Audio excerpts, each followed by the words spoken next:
Hello guys, मैं आपका दोस्त मोहम्मद तारिक एडवोकेट। आज की इस वीडियो में आपको बताऊंगा कि आप बंदूक का लाइसेंस कैसे बनवा सकते हैं बहुत आसानी से। उसके लिए क्या क्या रिक्वायरमेंट है, क्या क्या डॉक्यूमेंट आपको फाइल करने पड़ेंगे और कितने दिन में आपका बंदूक का लाइसेंस बन जाएगा और आपको फिर इसके बाद बंदूक मिल जाएगी। ऐसी प्रॉपर जानकारी को आपको प्राप्त करने के लिए आपको इस वीडियो को लास्ट तक देखना होगा। सबसे पहले बंदूक का लाइसेंस को आप ऑनलाइन भी अप्लाई कर सकते हैं और ऑफलाइन भी अप्लाई कर सकते हैं। ये कहाँ अप्लाई होगा भाई? अगर एसडीएम को इसका दे रखा है, एसडीएम के पास होगा, डीएम के पास होगा या एसपी के पास होगा, या आपके राज्य में कोई, आपके जिले में कोई विशेष विभाग दे रखा है किसी को बंदूक के लाइसेंस के लिए, वहां पर भी आप अप्लाई कर सकते हैं। सबसे पहले आपको आप ऑफलाइन भी फॉर्म भर सकते हैं या एक वेबसाइट है मिनिस्ट्री ऑफ होम अफेयर्स की वेबसाइट पर जाकर भी आप ऑनलाइन भी अप्लाई कर सकते हैं। और इसके लिए जो आर्म एक्ट की जो 1954 की सेक्शन 3(3) में जो डॉक्यूमेंट का जो रिक्वायरमेंट बताया गया है, इसके बारे में आपको बताऊंगा। सबसे पहले तो आपको से ये देखा जाए कि आपका कोई क्रिमिनल केस तो नहीं चल रहा, आपका कोई क्रिमिनल रिकॉर्ड तो नहीं है, या कोई क्रिमिनल हिस्ट्री तो नहीं है। अगर आपकी कोई क्रिमिनल हिस्ट्री है, जैसे एक तो हो जा, अगर वो विचाराधीन हो, कोर्ट में चल गई, तो तब भी आपका जो लाइसेंस हो मिल सकता है। लेकिन उसका नेचर देखा जाएगा कि केस कैसा। भाई अगर केस हो गया संबंधित, किससे संबंधित हो गया भाई? चोरी चकारी से संबंधित हो या लड़ाई झगड़ों से संबंधित हो, इससे संबंधित है आपका केस, तो ऐसी कंडीशन में अगर आपको चल रहा, आपको सिद्ध नहीं हुआ, मतलब क्या हुआ, विचाराधीन हो अभी कोर्ट में, तो आपका लाइसेंस बन जाएगा। और अगर आपका सिद्ध हो गया एक बार, जैसे भाई आप चोरी में, चकारी में या डकैती में आप पकड़े गए और आपको सिद्ध हो गया, और उसके बाद आपको सजाए होगी और आप सजाए याफ्ता है, सजाए आपकी पूरी प्रॉपर कंप्लीट होगी, तो आपको नहीं मिलेगा। या आपका जो केस हो वो समझ आ 420 का हो गया, धोखाधड़ी का हो गया, ठीक है, और एक्सीडेंट का हो गया, ऐसी कंडीशन में आपका लाइसेंस बन जाएगा, ज़्यादा कोई प्रॉब्लम नहीं आएगी आपको। और या 107(16) की आपके ऊपर जो केस, इतना बड़ा केस तो है नहीं है, लेकिन फिर भी आपके खिलाफ आपको बाउंड कर रखा, आप 6 महीने से मतलब इन 6 महीनों के अंदर आप कहीं बाहर नहीं जाओगे, विचाराधीन ही, तब भी आपका बन जाएगा। लेकिन आपको साबित ना हुआ हो केस, कि अगर आपके पास साबित हो गया है, आपको एक बार विक्टिम दोषी ठहरा दिया कोर्ट ने, फिर आपको लाइसेंस नहीं बनेगा। इसके लिए जो डॉक्यूमेंट की जो रिक्वायरमेंट है, डॉक्यूमेंट आपको क्या क्या देना पड़ेगा? सबसे पहले आपको अपना ID proof, Aadhaar card, PAN card, driving licence हो या पासपोर्ट, जन्म प्रमाण पत्र हो, या अगर आप एजुकेटेड हो तो आप 10th क्लास या 12th क्लास की भी मार्कशीट लगा सकते हैं। जाति प्रमाण पत्र हो जाएगा और मूल निवास हो जाएगा आपका। उसके बाद आपको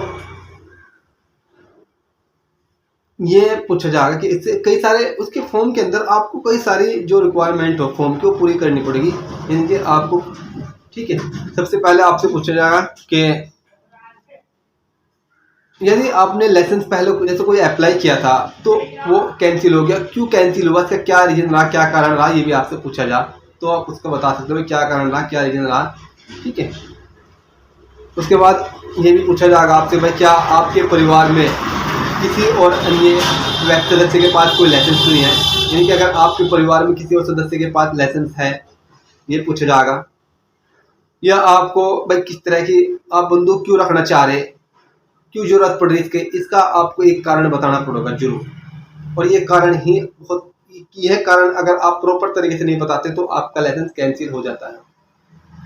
ये कारण आपको बताना ही पड़ेगा। भाई कारण क्या हो सको भाई, या तो आप बता दो भाई मेरा किसी के खिलाफ मुकदमा चल रहा, विचाराधीन हो, न्यायालय में, आप विक्टिम हो, पीड़ित हो केस में, तो ऐसी कंडीशन में भी भाई मुझे पता कि उसने मुझे धमकी दी, कहने लगा ऐसा मेरे खिलाफ गवाही ना दिए या केस अपना वापस ले ले, नहीं तो मैं तुझे जान से मार दूंगा।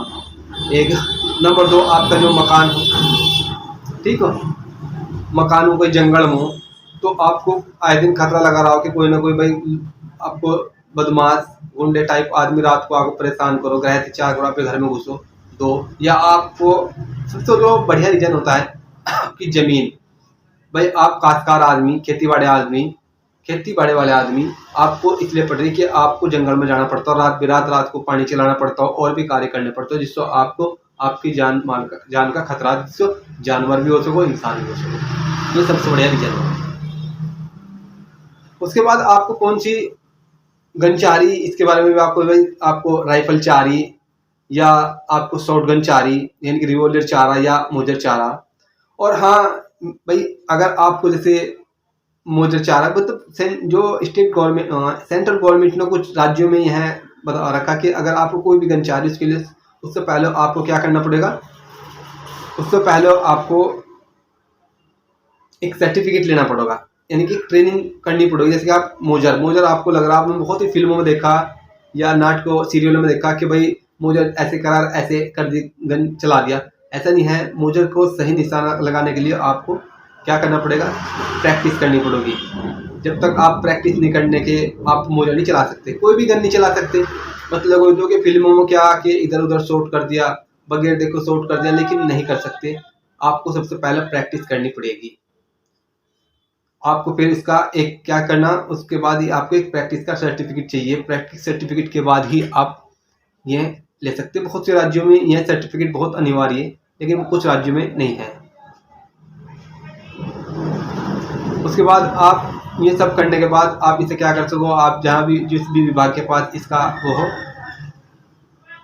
अधिकार हो, भाई एसपी हो, डीएम हो, ठीक हो, या एसडीएम हो, उसके पास आप इसे अप्लाई करोगे। अप्लाई करने के साथ साथ एक एप्लीकेशन देंगे, एप्लीकेशन के साथ आपको इससे पत्र भी देना पड़ेगा। उसके बाद आईडी प्रूफ जो एसपी या कोई भी है जिसके पास आप अप्लाई करोगे, वह आपसे क्या करेगा, वो आपसे वह थाने से रिपोर्ट मांगेगा। थाना से रिपोर्ट देगा कि इसका कोई क्रिमिनल रिकॉर्ड है या नहीं है, या है तो विचाराधीन, जो भी है, जैसा भी इसको रिकॉर्ड होगा। उसके बाद उसकी जांच करने के बाद ही वह क्या करेगा, थाना उसको एसपी को ट्रांसफर कर देगा। उसके बाद तहसीलदार द्वारा ये रिकॉर्ड दिया जाएगा, भाई इसके पास फला जमीन हो, क्योंकि आपने जो रीजन दे रखा, कारण बता रखा, वो जमीन बता रखी, और जमीन से ही रिलेटेड आप उससे मांग रहे, तो तहसीलदार जो जमीन के, हाँ भाई फला फला ऐसी खेती फला जमीन हो, बहुत वैसा इलाका, खतरनाक इलाका, वहाँ जंगली जानवरों का खतरा या वहाँ बदमाशों का खतरा, फिर क्या करेगा, तहसीलदार भी अपना रिकॉर्ड दे देगा। और फिर इसकी जो हैसियत का प्रमाण पत्र देगा, क्या इसकी हैसियत हो। और सबसे मेन चीज़, वन विभाग से भी रिपोर्ट लेगा, क्योंकि वन विभाग से रिपोर्ट इसलिए लेगा भाई, ऐसा तो नहीं है क्योंकि आजकल जैसे जंगली जानवर में नीलगाय होंगी, हिरण होंगी, या बहुत से जानवर ऐसे जिसका शिकार करो लोग बाग, और इस आप शिकार करते हुए पकड़े गए, वन विभाग ने आपके खिलाफ क्या कर रखा, मुकदमा दर्ज कर रखा, या आप रात के टाइम चोरी करते हो, पेड़ काटते हो, इससे अकॉर्डिंग वन विभाग से भी रिपोर्ट लेगा। हाँ, और जब ये तैयार हो जा, आपका लाइसेंस तैयार होने के बाद आपको एक नंबर दिया जाएगा, लाइसेंस नंबर दिया जाएगा। उसके बाद आप जो सी भी गन सिलेक्ट करी थी, राइफल, हैंडगन या शॉर्ट गन, रिवॉल्वर या जो भी पिस्टल यानी कि मोजर वगैरह, उसके बाद आपको क्या करना पड़ेगा, वो आपको अपना आप ही खरीदनी पड़ेगी, परचेज करनी पड़ेगी। सरकार आपको नहीं देगी।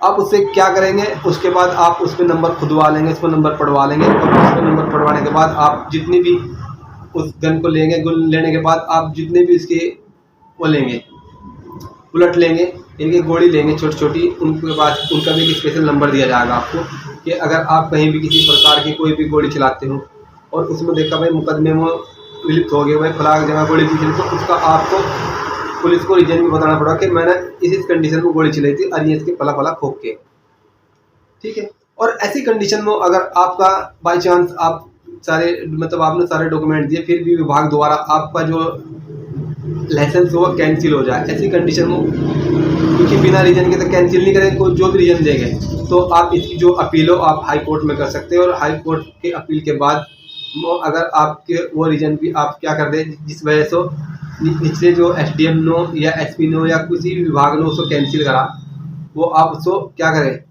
उस रीजन को आप प्रॉपर तरीके से या कुछ भी जो कमी तो आप पूरा कर रहे हैं, तो आपका जो लाइसेंस वो जारी कर देगा। फिर आपको क्या मिलेगी, आप अपनी बंदूक परचेज कर और यह बंदूक का लाइसेंस आपको 2-3 महीने के अंदर आपको मिल जाएगा। लेकिन जब तक आप परचेज नहीं करने के बंदूक, जब तक के तो मिल जाएंगे, क्योंकि परचेज तो आपको ही करनी पड़ेगी, यानी कि आपको ही खरीदनी पड़ेगी। अपने लाइसेंस का सही तरीके से इस्तेमाल कर सकते हो। भाई अगर वीडियो आपको अच्छी लगी या मेरी द्वारा दी गई जानकारी अच्छी लगी, तो मेरी वीडियो को लाइक करो, कमेंट करो, सब्सक्राइब करो। आपका दोस्त मोहम्मद तारिक एडवोकेट। अल्लाह हाफिज़, खुदा हाफिज़।